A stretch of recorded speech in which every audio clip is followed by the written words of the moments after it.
Whew. Well, that was a bit close. 23-20 was the final score here at the Aviva Stadium. You're welcome back to the Aviva fan studio. We got the job done. I can tell you the confidence meter floated a little bit this way during the second half, but eventually we got it back around there. 23-20. Are we feeling good about that? Yeah! Some good positivity. Rejoined by our panel here again, Fiona, Steed, Stuart Lancaster and Stephen Ferris to kind of pick through that. Main talking point here, few is sort of the main sense of that, Fiona. It was touch and go there for a little bit at the end. Yeah, it wasn't great, was it? I'm allowed to say that? That Absolutely. wasn't great, that I'm underwhelmed by the whole thing. That, yeah, I don't think many people put their hands up, but few. Yeah. What do you think it's your, dispassionately in the second half as much as you can be with some of your players out there? We were certainly sensing that this could get away from us a little bit. What was your main overarching thought? That's why I'd love to coach Fiji because they massively improved their defensive discipline in the second half, and they made Ireland work for everything. And obviously the intercept, 17-all, the belief grew, and to be honest, they could have won it. They could have won it. Well, equally frustrating though, being Fiji, they had an opportunity at the end. They lost the line out. They then knocked the ball on. Then they got early engagement at the scrum right at the end. So little things like that. That's the difference, between winning and losing in these games. And but credit to Fiji, I thought their fitness survived. We thought they'd go, but they didn't. Yeah. And Ireland deserved to win, but only just, I think. In an Irish context, given what you're saying there about those small margins, that maybe if they had just tipped Fiji's way that little bit, are you concerned? How concerned, I suppose, maybe is a better question, are you if you're Joe Schmidt on the back of that? Yeah, I think you learn. You learn every time you put your team out as an international coach, and he took a big gamble really to change that many players, and he brought a lot of key senior players on. It is a brave thing to do because Joe would have respected Fiji as you look at the players.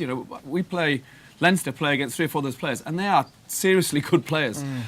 So he took a big gamble. He'll have learned about his players, and he's got the win. So he'll be pleased with the win, but it'll be a tough review on Monday. Oh, I can imagine. Keep your good questions coming in, by the way. We've a great prize for you watching at home or on your phone or on the bus, wherever you may be. 2 of you are going to come and join us next week for the Argentina match here at the Aviva fan studio. Stephen, kind of interested to get your overarching thoughts on it as well, particularly in terms of the patterns of the game, which became a little bit less discernible maybe in the second half. Yeah, I was chatting to Stuart halfway through the second half, and it just felt like they were a little bit predictable in attack. Just Fiji just needed to keep their shape and just defend what was in front of them. They didn't have to think too much about it, and if they got their shape right, they were just waiting on Ireland making a mistake or kicking the ball away.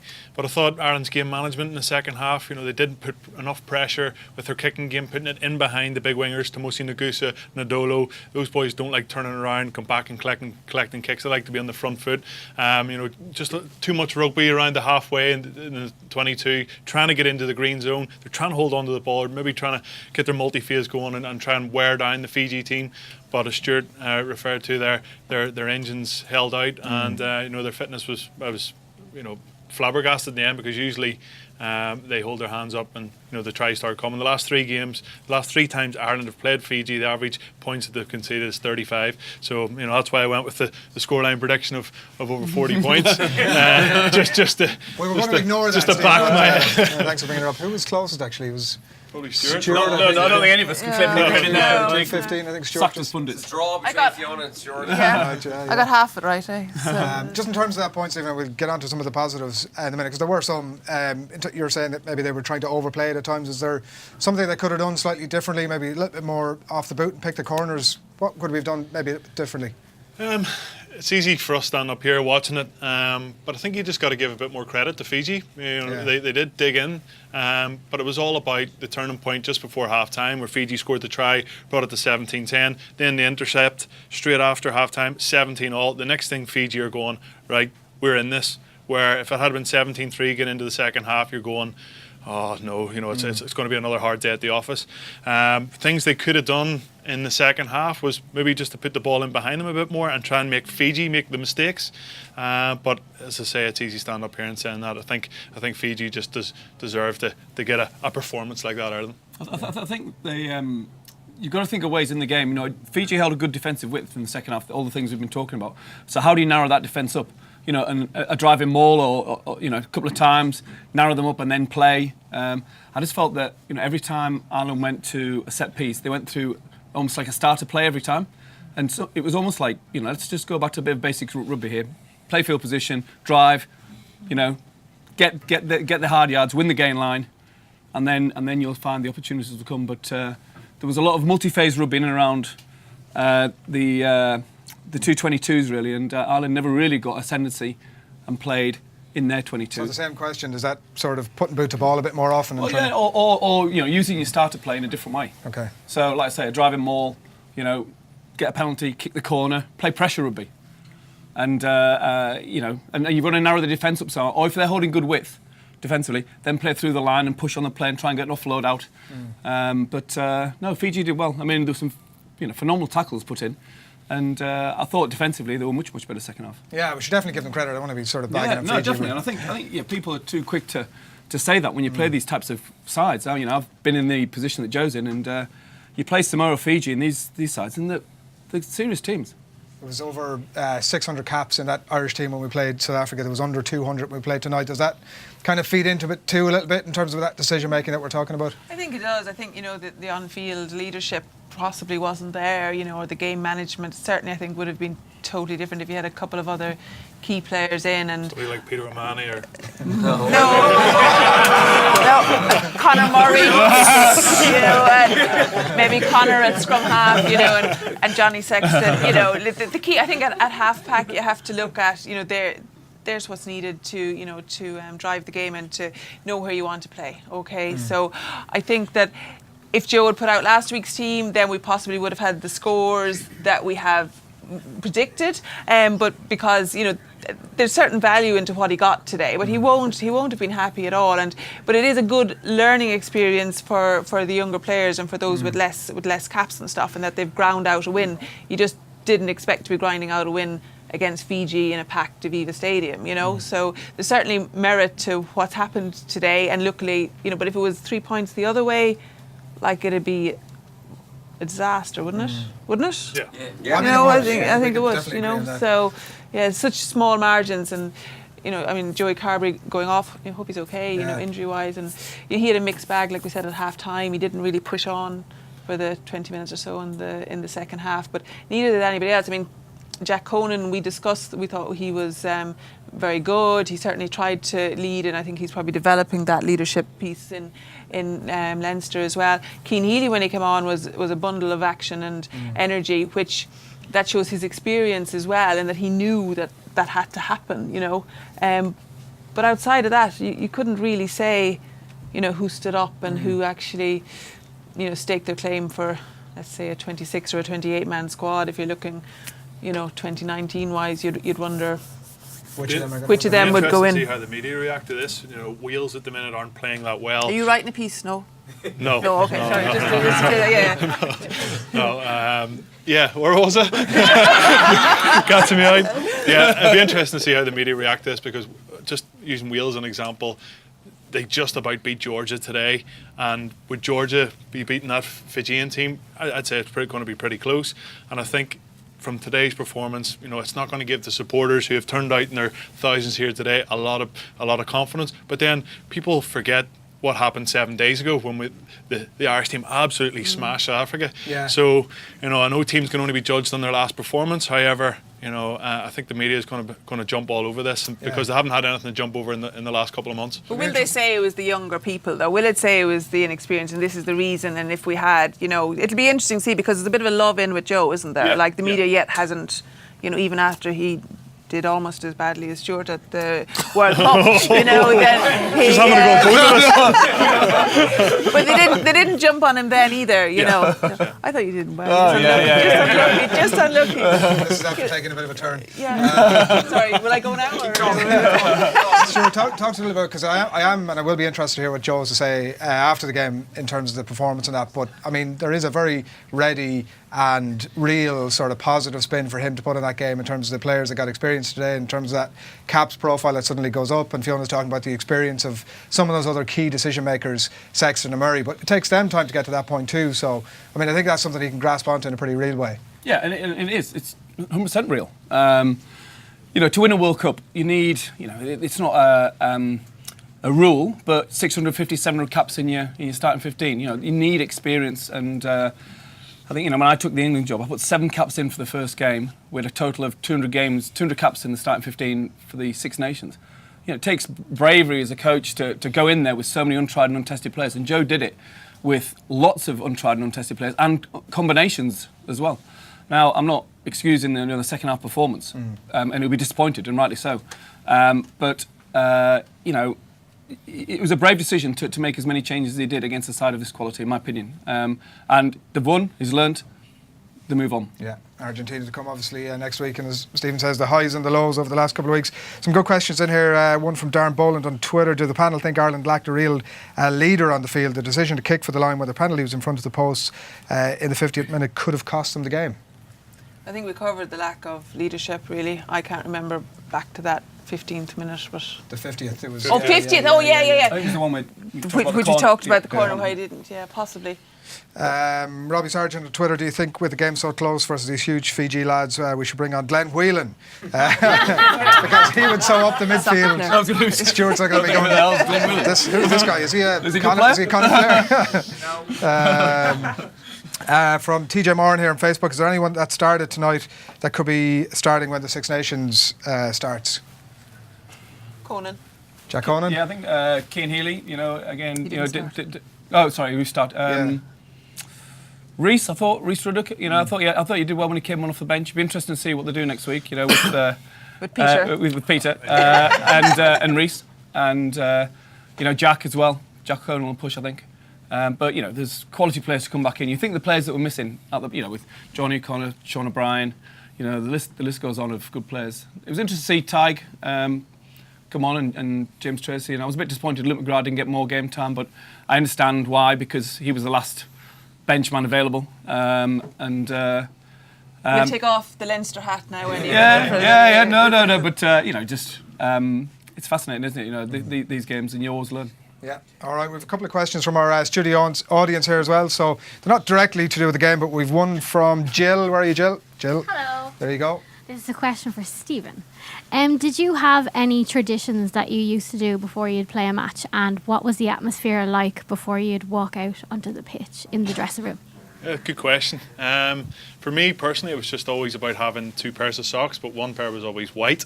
So, and it wasn't because I always just needed the socks. It was because I used to always get blisters, because Paul O'Connell was adamant that they wore studs this length because I was scrummaging in behind them. So it was just 2 pairs of socks. Always had my white socks. Wore my headgear probably 99% of the time.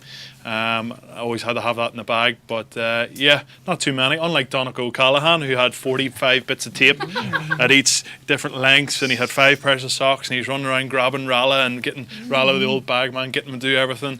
But just not too many. I think it's important not to have too many, because you have a lot of thoughts running through your head, and when you do run out there onto the pitch, I always got very emotional. But as soon as the whistle goes, I was just in the match mode and just kind of concentrated on my own individual role and responsibility, and if I could do that to the best of my ability, then it would benefit the team. So that's kind of the way I looked at it. It was very quiet in the change room, just went about my own business, wasn't around beating my chest or shouting or anything like that, just sat and done my own thing, and just enjoyed it. And it's hard to enjoy it, because some lads will get 1 or 2 caps, some will go on to, like Rory, and win over 100, but you got to enjoy it when you get it. And I sent Chris Farrell a message last night on Twitter. I said, it's going to be a lot of pressure getting into this game, but try and enjoy it. And he replied saying thanks very much. So that's what it's all about. But it's hard to beat. I ran out in my first cap in the last ever international at Lansdowne Road, and I was involved again in the match against South Africa in the new stadium. So that was pretty unique. Good stuff. I think the answers are pretty well. We've one from Barry. Hey Barry, good man. My question is to Stuart. Stuart, how have you found the managerial changes from over here, from joining Leinster, from being a senior England coach? How have you found the club level over here? And is there anything you'd like, if you go back home, was there anything you'd like to take back from here? Don't be just yet, by the way. It's, Guinness, When you move to Fiji. Sorry, everybody Fiji again coach. wants to coach Fiji. I'm not sure Mrs. Lancaster would agree, but she's scrappy. But no, I mean, the role is so different. Obviously, with England, you know, my job, if you divide it in 3 areas, leadership, management and coaching, I was probably coaching only 5% of the time at the most. Whereas at Leinster, you know, I'm doing a lot more coaching, which I really enjoy. You know, I came up being a coach, so it's been great to do that. In terms of the experience, obviously I'm very lucky to have come to a top-class club with top-class players, and they've been coached by great coaches before, so it's great for me to learn from them, but also bring a lot of things I learned, you know, 50 times. Coaching England, you know, you don't just learn from the players. There's 12 clubs you go around and you learn from them, and you're also coaching against great coaches. Wales, New Zealand, you know, the list goes on. Ireland, and you learn by their tactics and strategy that they employ. So you're always growing as a coach, and I've grown massively by coming here. And you know, what will I take back? Who says I'm going anywhere? Good answer. All right, everybody, that's almost it from us for the minute. A big round of applause, please, for Stephen Ferris, for Stuart Lancaster, Fiona Steed. Thanks to you for joining us at the Viva Fan Studio again this week. And congratulations to Conor Gleeson, everybody. He's going to be joining us. He had the half-time question about Andy Farrell maybe getting in with Fiji to fix their defence, which it turns out is absolutely just fine without him. He's going to be joining us in the Viva Fan Studio for the Argentina game next week. That's pretty much it. We're going to be back a little bit later on to tell you who the guy's man of the match was. But for the minute, if you could give it a big Aviva Fan Studio shout up for the very talented Dan Elliott.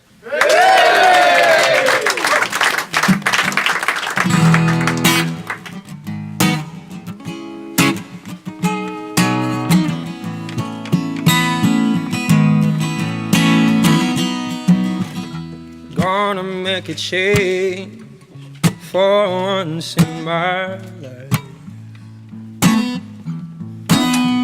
It's gonna feel real good. It's gonna make a difference. Gonna make it right. As I turn up the collar on my favorite winter coat, the wind been blowing my mind.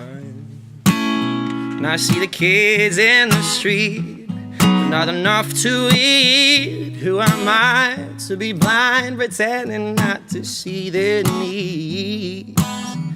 A summer disregard, a broken bottle top, and a one-man show. They follow each other on the wind, you know, 'cause they got no place to go. That's why I want you to know I'm starting with the man in the mirror, and I'm asking him to change his ways. And no message could have been any clearer. Said if you wanna make the world a better place, go look at yourself and baby make that change. Da na na na na na na na na.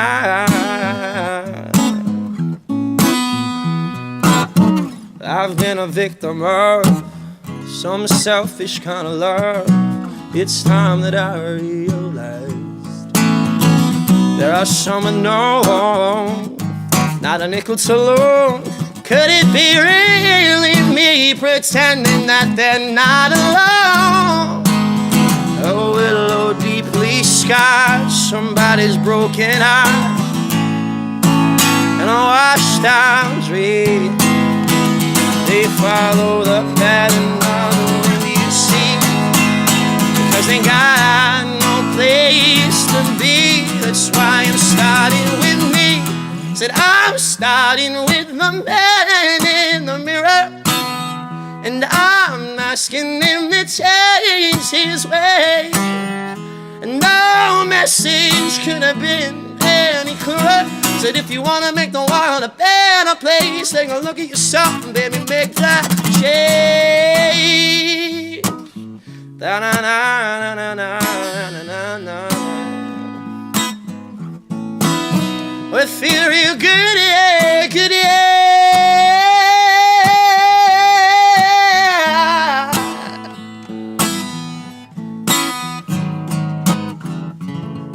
That summer disregard,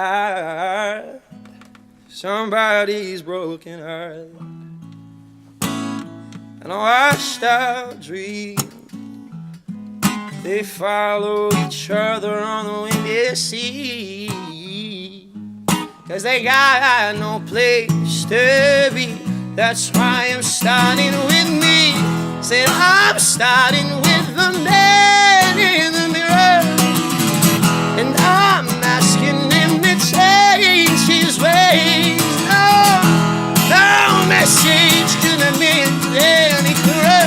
Said if you wanna make the world a better place, take a look at yourself and baby make that change.